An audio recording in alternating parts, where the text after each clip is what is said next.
tema dessa ministração é Não Tenha Medo. Eu quero nessa manhã ministrar ao seu coração algo muito simples. Algo muito simples. Algo que a gente exaustivamente, quem já é mais velho de igreja, já ouviu tantas vezes.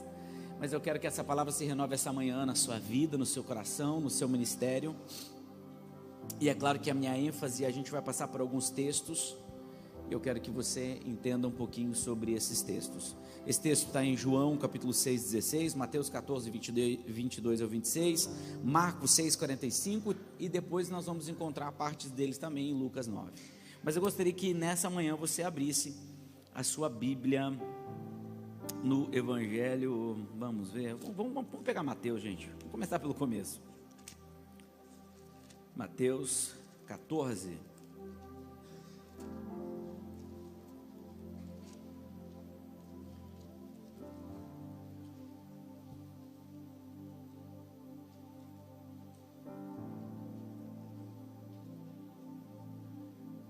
(14, 22).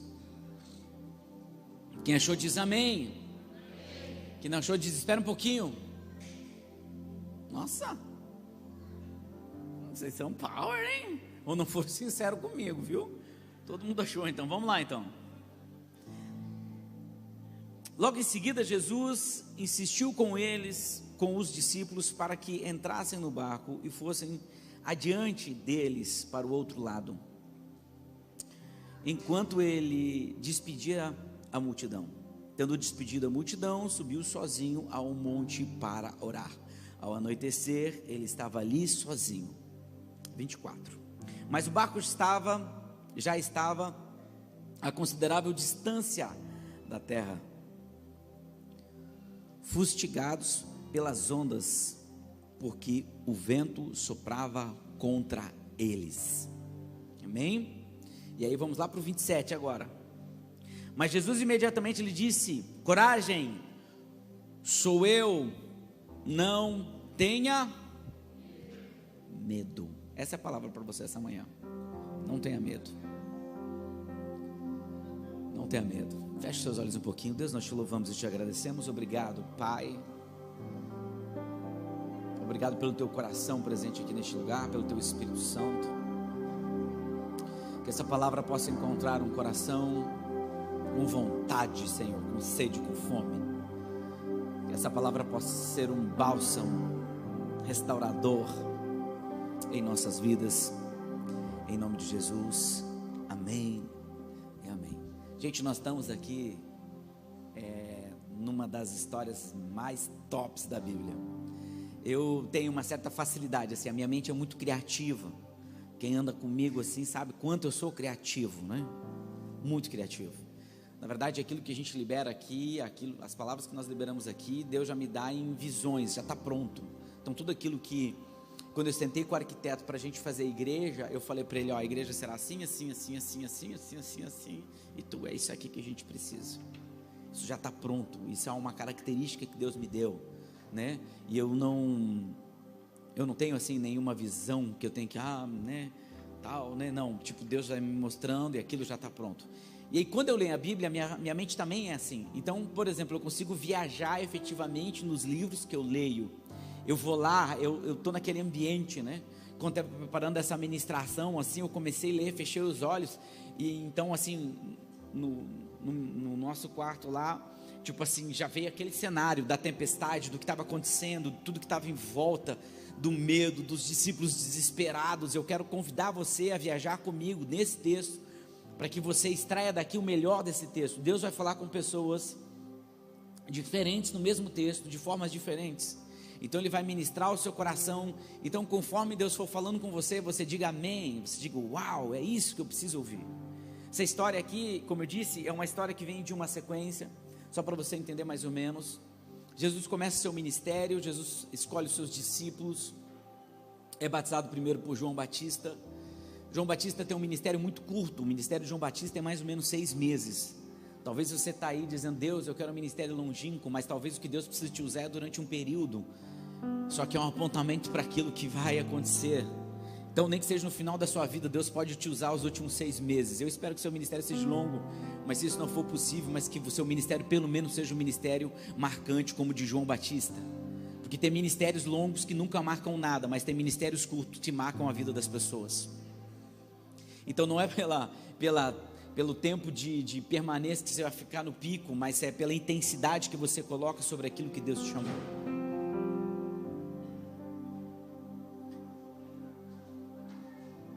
Bem, tudo certo, gente? Tudo bem, o Xande já está lá, né?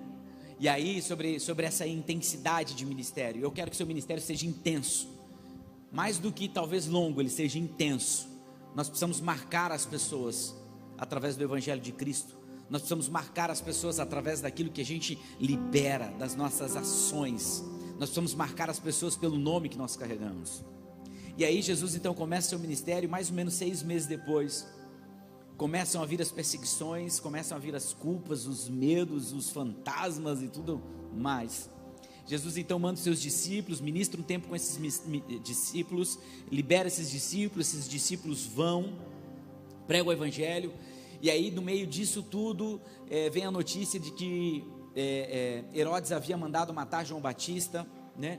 Um rei bêbado, um rei sem coração, influenciado por uma mulher mais doida, né, ainda. E aí então vem essa notícia, a cabeça de João Batista é apresentada então a Herodes. Os discípulos voltam, Jesus começa a conversar com os discípulos, como é que foi quando vocês saíram, o que aconteceu, o que houve com vocês, como é que foi, me conte tudo, né? Porque quando eu chego para os meus pastores e falo, e daí, me contem tudo o que vocês viram, né? Eles ficam me olhando assim, né? Mas fica tranquilo, é igual Jesus, tá?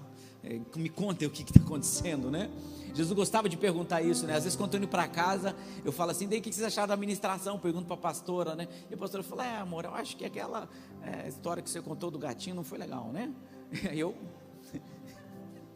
E aí assim, mas por quê? Porque Jesus fazia isso também. Jesus perguntava, o que estão dizendo sobre mim aí? O que a galera está falando aí sobre aquilo que eu sou, né?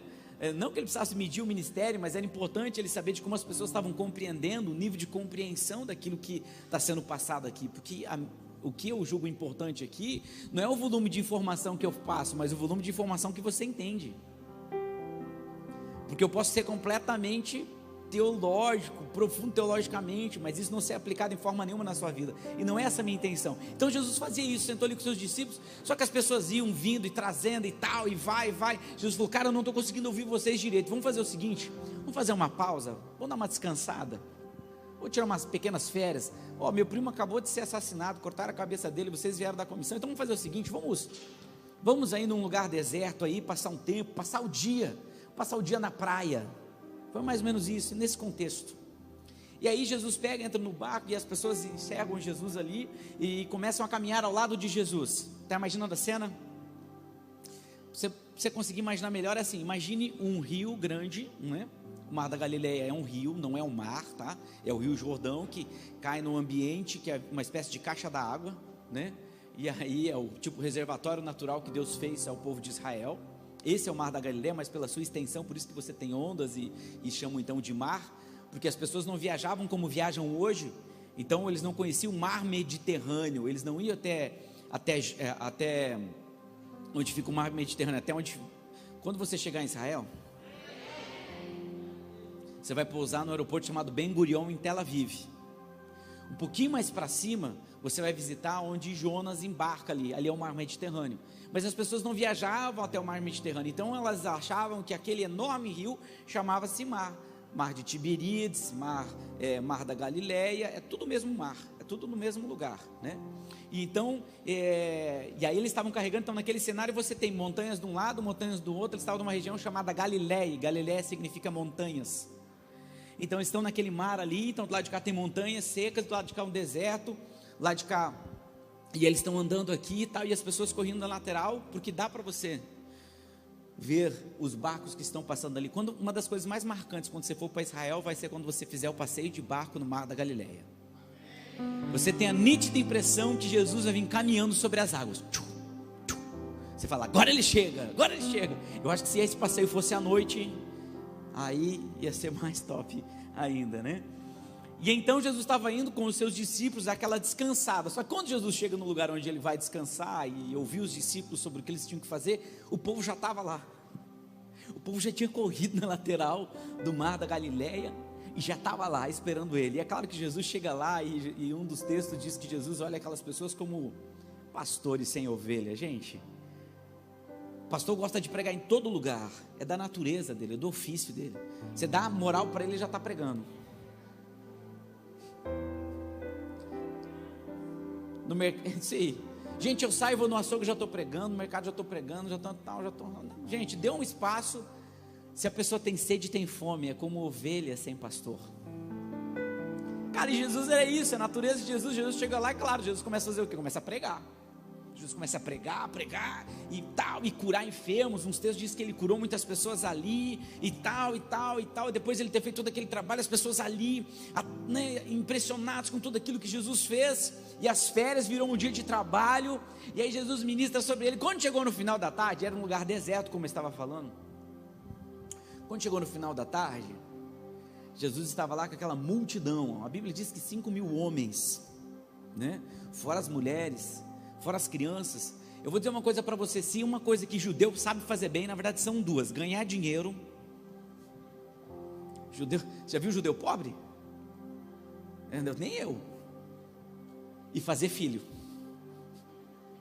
Porque, é sério, velho, quando a gente chega lá nos hotéis assim, ó, o judeuzinho tá ali, aí aqueles cabelos cacheadinhos assim, ó.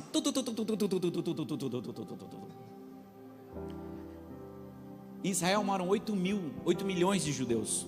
E eles querem aumentar muito esse número, porque eles são uma nação, né? Eles querem aumentar muito esse número.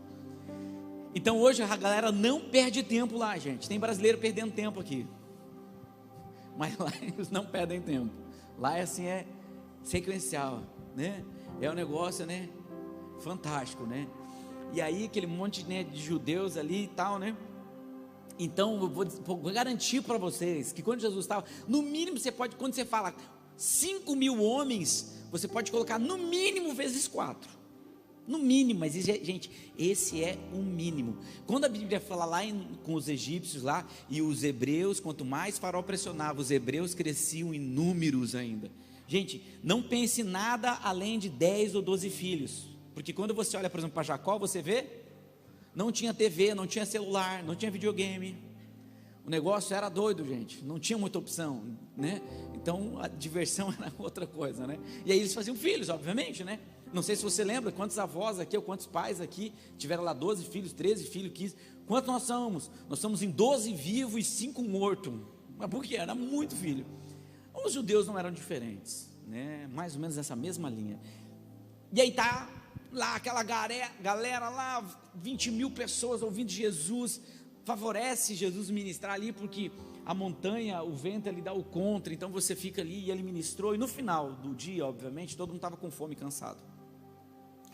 Jesus chama, obviamente, seus discípulos, né, e diz assim: o que nós temos aí? Filipe diz: olha, eu encontrei aí 5 pães e 2 peixinhos, mas isso não dá para as pessoas. Aí Jesus olha para ele, porque assim, o nada nosso na mão de Jesus vira tudo. Aquilo que você carrega é o suficiente para aquilo que Deus precisa. A gente às vezes menospreza os pequenos começos, nós menosprezamos aquilo que está nas nossas mãos, mas o que você tem na sua mão é suficiente para Deus fazer um grande milagre. Então não desvalorize o que você tem. Eu conheço gente que ganha 10 mil reais por mês e sempre está quebrado, e conheço gente que ganha R$1.000 e faz casa para alugar. É um negócio impressionante.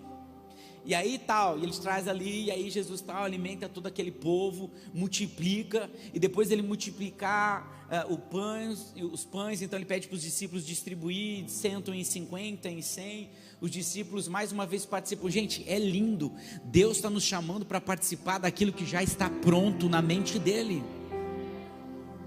Ah, pastor, isso é desde quando? Não é desde Jesus. Você sabe o que é Deus chegar para Adão e falar assim: Adão, me ajuda aí, cara, dá nome para os animais. Cara, Deus precisava falar para Adão dar nome para os animais? Não, mas Ele quer que a gente participe do processo daquilo que vai acontecer. E se você chama uma zebra de zebra hoje, foi porque um dia um homem colocou o nome daquele cavalinho de preto e branco, ou branco e preto, de zebra, porque ele disse: eu quero que você participe daquilo que eu vou fazer. Então eu quero que você acorde essa manhã. Existem milagres que precisam ser feitos nessa cidade, que você precisa participar, colocar a mão, arregaçar as mangas, para você dizer: uau, que coisa poderosa. E Deus falou assim: foi meu filho que fez, mas já estava tudo pronto. Estava tudo pronto. Deus já tinha desenhado tudo, Deus já tinha colocado tudo pronto. E é isso que Deus faz com a gente. Deus pega você e coloca você participante. Se duvidar, Deus coloca até você nos holofotes, para você dizer: olha, tá vendo? Olha só como eu sou legal. E Deus, cara, é aquele pai que fica depois do pódio dizendo: é isso aí, filhão, top. Cara, esse é Deus. E aí os discípulos vão lá, distribuem. E ele falou: e aí a gente podia falar sobre estação aqui também, mas eu vou caminhar um pouquinho, senão não vai dar tempo de hoje falando tudo, porque eu tenho que falar bem rapidinho, porque já são 10:11. E eu nem entrei na mensagem ainda, só estou na parte da introdução. E aí, gente, sabe, cara, tem estações na nossa vida que a gente precisa entender. Tem coisas que a gente precisa realmente deixar, e tem coisas que a gente precisa pegar pra gente. Nem tudo que chega na nossa mão a gente tem que segurar. Para de achar que tudo você precisa segurar. Não, porque eu não quero perder. Cara, tem coisas que Deus quer que você largue mesmo. É quando Deus chega para Samuel e diz assim: cara, Samuel, cara, eu já rejeitei Saul. Até quando você vai, cara, ficar nesse embromation aí, velho? Cara, larga isso aí, meu. Larga isso aí. Então existem coisas que a gente precisa abandonar. E aí você olha no deserto, Deus falando: cara, não guardem o maná. Eu vou parafrasear o texto aqui, Juninho. É Deus dizendo o seguinte: eu quero pôr a mesa do café da manhã todas as manhãs para você, então não guarde o que sobrou ontem. Você já imaginou um Deus que serve todos os dias o café da manhã para você? É isso que aconteceu durante 40 anos no deserto. É Deus estendendo a mão e dizendo: deixa eu alimentar você, deixa eu pôr a mesa para você, deixa eu arrumar a mesa para você, deixa eu deixar todos os enfeites aqui. É isso que Deus está fazendo ali. Mas agora Jesus está dizendo: guarde os pães, porque existe um motivo para isso. Então sobraram, depois da primeira multiplicação, quem é bom de Bíblia aí? Sobraram quantos cestos, fora os pastores, quantos cestos? Né? Seria justo, né? Vocês querem levar vantagem, né? Quantos cestos de pães sobraram depois da primeira multiplicação? O número é 12. Por que 12? Um para cada tribo. E aí a gente pode entrar em outra administração, mas a gente não vai, vamos embora, vamos seguir, gente. Os discípulos recatam daquele cesto e colocam aquele cesto aonde? Dentro do barco. Todo mundo guardou o cesto de pães no barco, todo mundo olhando para aquilo tudo lá, tal, assim. Uau, cara, 5 pães e 2 peixinhos, velho. Nossa, e tem gente que quer diminuir o milagre de Jesus, dizendo assim: olha, na verdade, depois que acharam 5 pães e 2 peixinhos de cevada, e aí que é importante também, né, gente? O pão não era de trigo, o pão era de cevada. E o pão de cevada era o pão mais barato que tinha na época. A cevada é quase a metade da metade do preço. Então todo mundo que não tinha dinheiro não fazia pão de trigo, fazia pão de... E aí você dá mais valor para essa oferta ainda. Porque era quem tinha menos recurso, é quem deu o pão. Porque o combustível daquilo que nos move para aquilo que nós estamos fazendo é o que nos torna diferente. Não é sobre o que fazemos, é o combustível que nos move, é a motivação que nos move. Aí os discípulos entram no barco, imagina a cena, tardezinha para a noite. O que acontece? Jesus fala assim: cara, eu vou ao monte orar, eu vou despedir das pessoas aqui, vocês vão indo, depois eu alcanço vocês. E aí, os discípulos saem. Quantos cestos sobraram? Aonde foi colocado? Tudo bem, os discípulos saem. E aí a Bíblia diz que eles foram pegos por uma grande tempestade. Gente, tá bom assim? Estão entendendo? Vocês querem que eu vou para cá? Eu posso ir para cá também, tem uma outra linha aqui, mas eu vou seguir essa aqui. E aí os discípulos todos entram onde? No barco. Jesus fica onde? Na terra, vai orar. E aí os discípulos vão para onde? Vão para o barco. Sabe, às vezes a gente fica brigando com Deus, porque a gente está obedecendo Deus, mas está no meio da tempestade. Porque é fácil quando a gente está obedecendo Deus e tudo está dando certo. O problema é quando a gente está obedecendo Deus e está tudo dando errado. Mas isso é uma fase da nossa vida para Deus nos testar. Então nem sempre quando você está passando por dificuldade é porque você é desobediente a Deus. Às vezes você está obedecendo o que Deus mandou e você está na dificuldade porque tem uma nova estação para chegar sobre a sua vida. É um ressignificado na sua vida, um ressignificado no seu ministério. Então a dificuldade fortalece. Eu nunca vi ninguém entrar numa dificuldade e sair pior. Todo mundo, e aí os mais velhos aí, os cabelos brancos, né? Né, Eduardo? Não, é o outro que eu estou falando. Né? Os que já caíram um pouco de cabelo, sabe disso, né? Amém?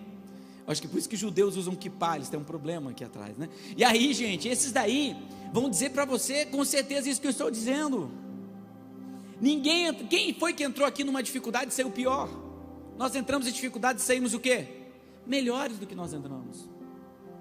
Aprendemos alguma coisa com a dificuldade, aprendemos alguma coisa com o medo, aprendemos algumas coisas com aquilo que está na nossa volta nos assustando. Ninguém entra numa dificuldade e sai pior. Nós entramos numa dificuldade e saímos muito melhores. Então quando Deus coloca dificuldade para nós, e Deus é o professor do mundo, Ele quer que nós cresçamos. E aí todas as vezes que nós estamos fazendo uma prova, obviamente o professor não está citando para nós as respostas, ele quer que a gente coloque ali as respostas. E é por isso que o professor não estava junto dentro do barco.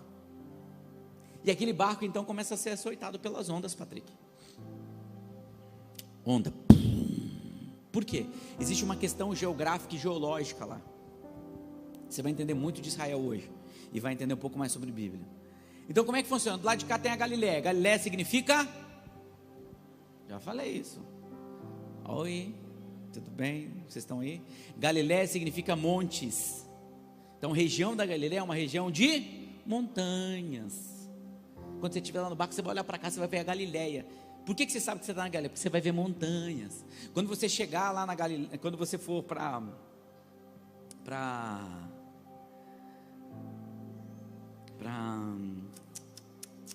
Cafarnaum, quando você for, sabe por que é sermão do monte? Porque foi feito na Galileia. Isso aí, vocês estão fera de Bíblia, hein? Ganha o certificado no final do culto.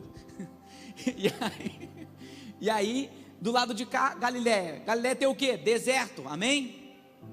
O deserto é o que? É frio ou é quente? Quente. Aquele ar quente vem e se estaciona onde? No rio, no mar, da onde? Da Galileia. Entendeu por que é mar da Galileia? Ali. Muito bem.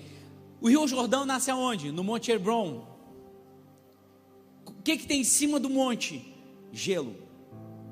De outubro, novembro, dezembro, janeiro, fevereiro, é gelo que tem lá em cima. Depois esse gelo descongela, entra debaixo da água e ali nasce o rio Jordão. O rio Jordão é mais ou menos assim, ó, tipo,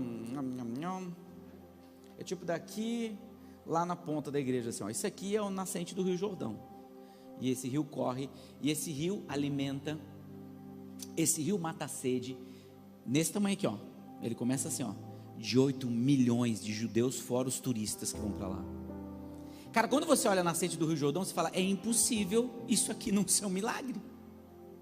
Aí esse rio nasce e cai aonde? Numa caixa d'água gigante chamada Mar da Galileia. Fala, uau, cara, Deus pensou em tudo. Sim, cara, Deus pensou em tudo. Deus pensou em tudo. Então onde nasce o rio Jordão? No monte? Muito bem. Então aquele vento que vem de trás da montanha se torna o quê? Gelado. E aquele ar gelado encontra o ar quente que está onde? Na Galileia. E é o ar quente, quem entende um pouquinho aqui, né, de meteorologia, ar, quando a camada de ar fria encontra a camada de ar quente, o que acontece? Tempestade. Você já viu? Está muito quente, aí quando vê uma frente fria, o que acontece? Tempestade. Não é isso? É isso que acontece lá direto. É por isso que você vai ver muitas vezes passagens na Bíblia sobre tempestade, lá naquela região, porque esse encontro desses dois ambientes, amém? Principalmente outubro, novembro, dezembro, janeiro e fevereiro. E aí começa aquela tempestade, boa, e água no barco e tal. E mais ou menos, se você juntar todas as passagens, você vai ver que em torno de 6 horas a galera ficou lá remando. E água. Daqui a pouco uns falou, cara, acho que Deus não gosta da gente. Cara, acho que Jesus mandou a gente para a morte.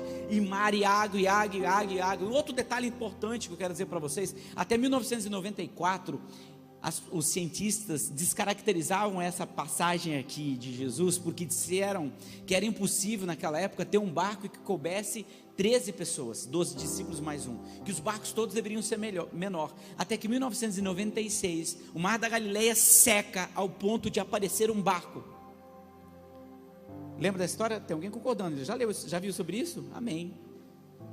E aí seca misteriosamente, e todo mundo dizendo, não, essa passagem bíblica aí não existe, isso não existe. Aí aquele mar seca, e eles pegam ali, através de carbono, fecham em volta, e pegam aquele barco, e tiram aquele barco dali, faz todo o processo de conservação, medem quando que aquele barco existiu. Mais ou menos há 2.000 e poucos anos atrás. 2.000 e poucos anos atrás. Quem que viveu há 2.000 anos atrás? Jesus Raimundo Donato. Esse é o barco. E aí quando você sair do Mar da Galileia, que você vai lá para Israel, aí tem um museu, e esse barco está lá no museu. E aí quando eles tiram esse barco e faz todo o processo, e passam várias ceras e várias coisas para conservar esse barco, pegam esse barco, coloca do lado de fora, misteriosamente o Rio Jordão, que nunca havia secado, o Mar da Galileia que nunca havia secado, faz o quê? Enche de novo. Aí onde fica a cara dos ateus? Eu não sei, mas eu fico imaginando Jesus vindo aquele óculos. Não.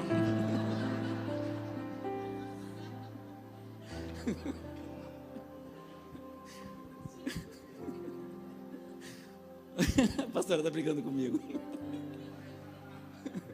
Vou olhar para cá, viu? Aí Jesus,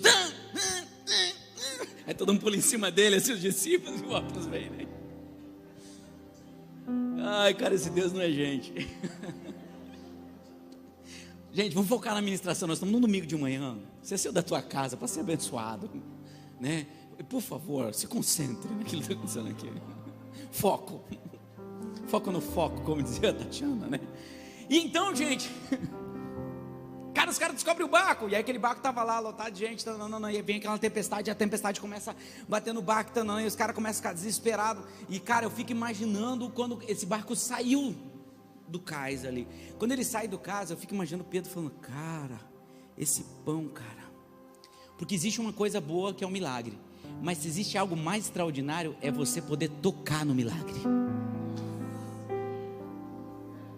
Eu fico imaginando que aqueles pães ali dentro do barco, assim, eles ficavam, uau, cara, você viu, ele começou a multiplicar, e aí não acabava mais os pães, uau.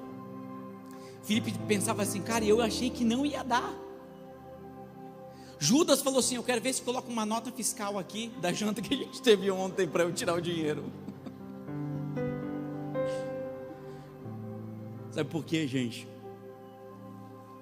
É na dificuldade que o nosso caráter é revelado. Se eu não me engano, projeta para mim, São João 12, 6, se não me engano é esse versículo aqui, João 12, 6, se eu não me engano é esse, senão vou ter que pedir ajuda aos universitários aqui, da minha colinha. Isso aqui é falando sobre Judas. Não falou isso porque era interessado, ele vem de um texto dizendo sobre a questão dos alimentos dos pobres, tal, mas porque era ladrão, sendo responsável pela bolsa de dinheiro, costumava tirar o que nela era colocado. Isso aqui é um texto sobre Judas. Nosso caráter só é revelado no meio da adversidade, no meio da tempestade. E aí todo mundo impactado, cara, com aquele pão, até Tomé dizendo, velho, agora eu acredito. Foi Tomé que deu a música para aquele cara cantar, acredite, nanana, acredite, nanana, porque ele converteu depois da ressurreição de Jesus, e eu ponho o dedo na ferida, e então ali aquele negócio, todo mundo impactado ali, daqui a pouco à noite começa a vir aquelas ondas, eles ficam de 4 a 6 horas remando para sair daquele ambiente, eles estavam desesperados. Você sabe, você já correu risco de vida? Você já correu risco de vida? Esses dias o Xande teve um risco de vida, quer dizer, risco de perder na moto lá, né, Xande? Esqueceu o documento em casa, a polícia parou ele. O Xande chegou branco lá em casa. Eu falei, que é isso, papai? Você está fazendo o mesmo tratamento do Michael Jackson? Ele falou, não, a polícia me parou. E aí, o Xande chegou lá branco e tal, porque assim, quem já correu risco de vida aqui? Levanta a mão. Tipo assim, você levou aquele susto assim, que assim, você falou, cara, Deus me ajudou. Né? E aí você estava dentro do barco ali, tal, e os caras pensaram que ia morrer. Cara, quando você está pensando que ia morrer, a única coisa que você está pensando é como se salvar. Não importa o que tem com você. Você falou, perco o carro, perco tudo, perco o barco, perco o que for. E aí dentro ali do barco tinha os discípulos, os amigos, o pão, porque o pão estava ali dentro. E aí depois de 6 horas, um barco daquele tamanho que a gente viu ali, uma tempestade dentro, jogando água dentro do barco, o que tinha mais de pão? Nada. O pão já estava completamente molhado, Patrick. O pão não servia para nada. Bom, então por que Jesus pede para a gente levar o pão se a gente vai perder o pão? Vocês já perguntaram isso daí? Por que Jesus chega para a gente e fala assim, guarde o pão no barco, e depois a gente perde o pão durante a tempestade? Pergunta valendo R$1 milhão.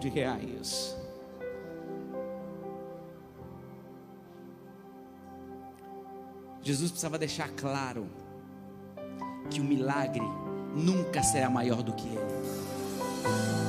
Cara, Jesus gosta de dar show, a gente já viu sobre isso. Deus gosta de dar show.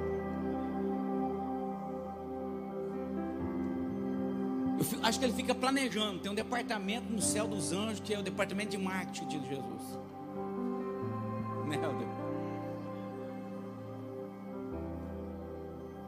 Porque, gente, a abertura do mar foi extraordinária, mas você passar, Sérgio, no meio do mar e ver os peixinhos como se fosse um aquário e falar, uau, isso vai ser legal pra caramba.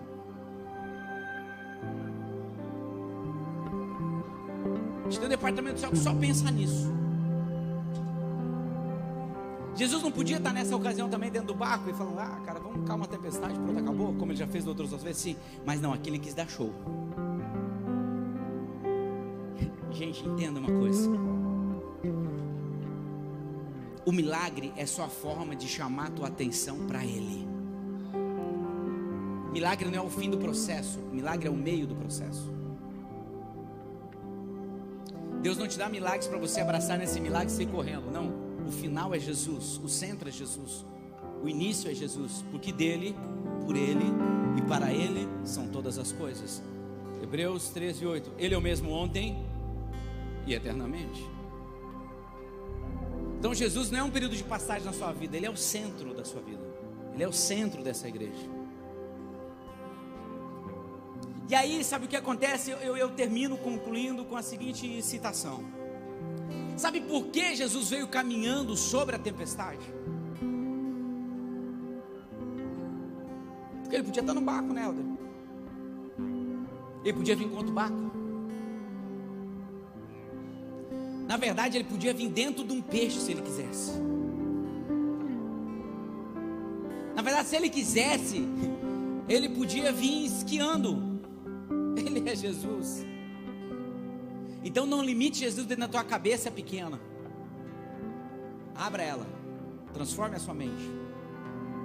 Reconfigure. Faça um download essa manhã. Que algo de você seja perdido hoje, mas que algo de Deus entre sobre a tua vida. Que Deus possa mandar para nós o entendimento sobre aquilo que Ele fez, está fazendo e irá fazer. Então por que Ele veio caminhando? Para dar show? Não, cara, Ele veio caminhando para dizer uma coisa para você. Aquilo que te amedronta está debaixo dos meus pés. Aquilo que você tem tanto medo, cara, eu piso em cima daquilo que você tem medo. Eu caminho no meio da tempestade. Naum 1:3 diz que Deus faz caminho em meio à tempestade. Essa palavra já tinha sido liberada antes de Jesus caminhar sobre as águas. Sabe o que Ele está dizendo para você? Cara, o que você mais teme, na verdade, continua debaixo dos meus pés. Eu continuo tendo autoridade sobre todas as coisas. Eu continuo tendo autoridade sobre todos os seus medos, sobre os teus maiores fantasmas. Eu continuo tendo autoridade. Eu continuo tendo autoridade sobre tudo, absolutamente tudo. E Ele vem caminhando sobre a tempestade. E é interessante o seguinte, que não para a tempestade quando Jesus está caminhando, e não para a tempestade quando Pedro está caminhando. Porque Pedro estava sendo se formado como um grande líder. E o grande líder transforma a adversidade numa oportunidade. Peter Drucker disse isso. Não sei nem se era cristão, mas o cara era inteligente pra caramba. Cara, Deus está dizendo uma coisa para você. A adversidade que você está passando hoje, a tempestade que você está passando hoje, é a oportunidade de você ser extraordinário sobre ela. O problema que você está passando hoje é a oportunidade que Deus está dando de você ser extraordinário sobre ela. Porque Jesus não manda parar a tempestade quando Ele está caminhando. Jesus não manda parar a tempestade quando Pedro diz: ei, tenham calma. Jesus fala: sou eu, cara, eu que estou vindo aqui, velho. Fica de boa, papai chegou. Vocês estão 6 horas remando, desesperados, achando que vai morrer, mas eu vim caminhando sobre os problemas que vocês acham que vocês têm, porque eles continuam debaixo dos meus pés. E Pedro fala assim, cara, e aí fica mais interessante ainda essa passagem, porque Pedro fala assim: cara, se tu és mesmo Jesus, e aí Pedro faz do problema a oportunidade. Cara, está na hora de você começar a pensar e transformar todos os problemas que você tem na sua vida na oportunidade do milagre de Jesus sobre a sua casa. Se as pessoas estão chorando, venda lenço.